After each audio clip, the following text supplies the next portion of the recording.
There is a taste in here that you cannot find in other vegetables.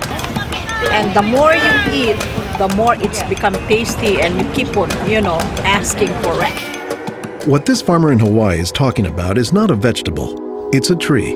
And while Vicky Domingo says it has an unusual flavor, there's more to this tree than meets the taste buds.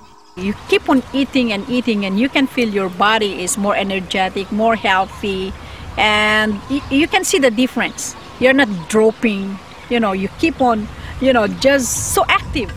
Domingo says she has grown this tree on her farm for more than 25 years. She harvests moringa twice a week all year round.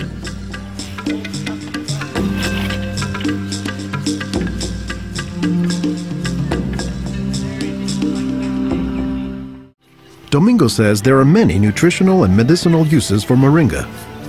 All parts of the tree are usable, from the roots to the stem, to the leaves, to the flowers, and to the pod. The roots, you can use that as a tea. And then the trunk, you can scrape it, squeeze it, get the juice, put in your cut skin, and your skin will heal. Dr. Will McClatchy is an ethnobotanist at the University of Hawaii. He studies the ways that humans interact with plants.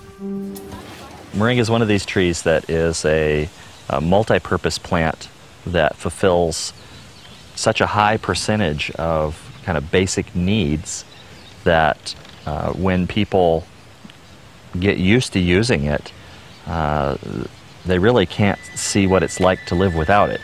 And many cultures don't. Today, moringa is used as a remedy and, in essence, a multivitamin in many of the world's warmest regions. Moringa is used widely in Africa and South Asia, and it's been introduced into South America and Central America, where it's also being used. So, this is not just a plant of a single community.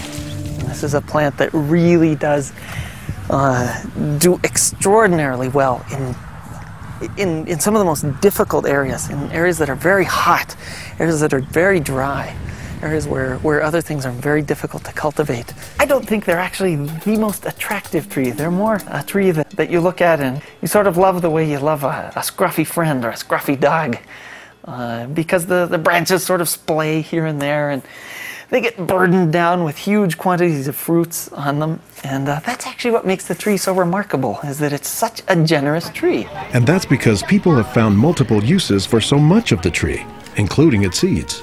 They're full of oil. You press the seeds, and then this wonderful aromatic oil comes oozing out, which you can use for cooking, you can use for cosmetics or lubrication or whatever.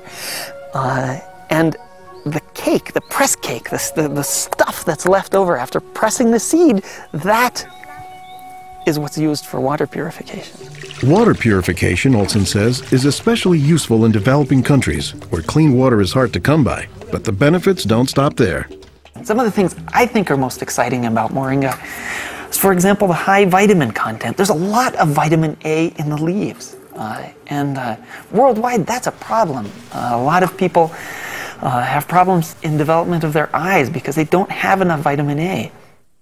Moringa's vitamin A content, and its content of vitamins in general, has caught the attention of scientists around the world.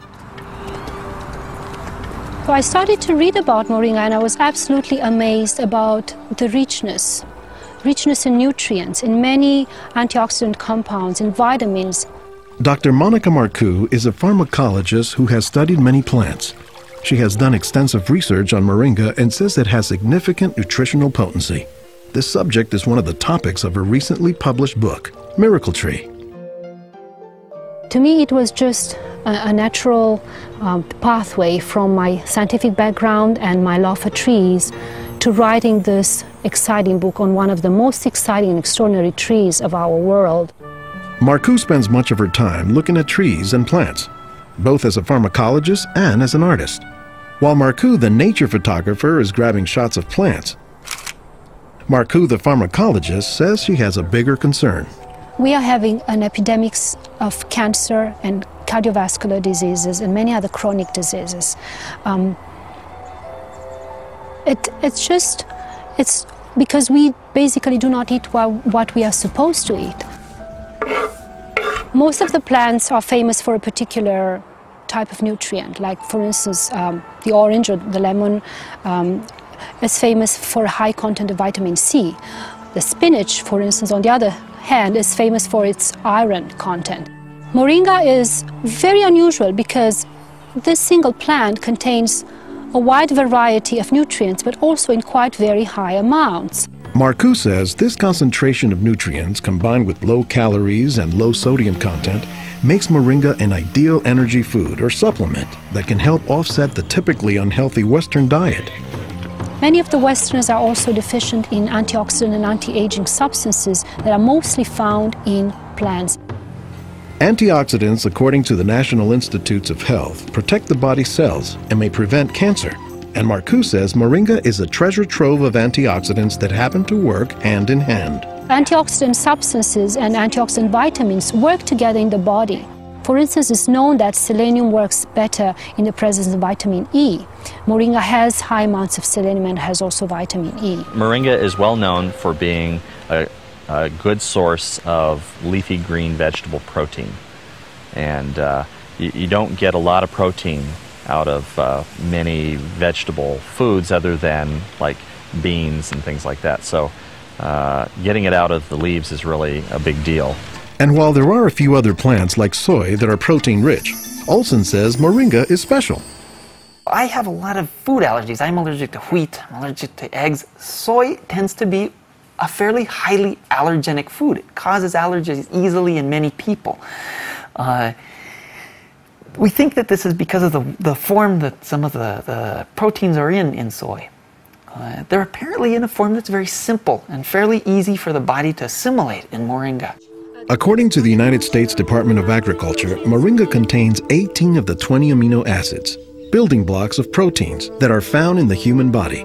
And says Marcoux, moringa is one of the few plants that contains all of the essential amino acids. Moringa contains all the 9 essential amino acids that actually we cannot produce. Their presence, but also their ratio, is very beneficial, and it is estimated that this ratio is very good for absorption and for being bioavailable to our bodies. In most of sub-Saharan Africa, any baby has a 20% chance of dying before he reaches the age of 5. In some countries, up to 40%. And even those who survive past the age of 5, up to half or more will suffer from malnourished physical and mental development. As the former regional representative for Church World Service in Senegal for 16 years, it was Lowell Fugle's mission to help local clinics develop ways to save children at risk to malnutrition. So Fugle went to work, both planting moringa trees and, more importantly, educating healthcare workers on how moringa can help stave off malnutrition.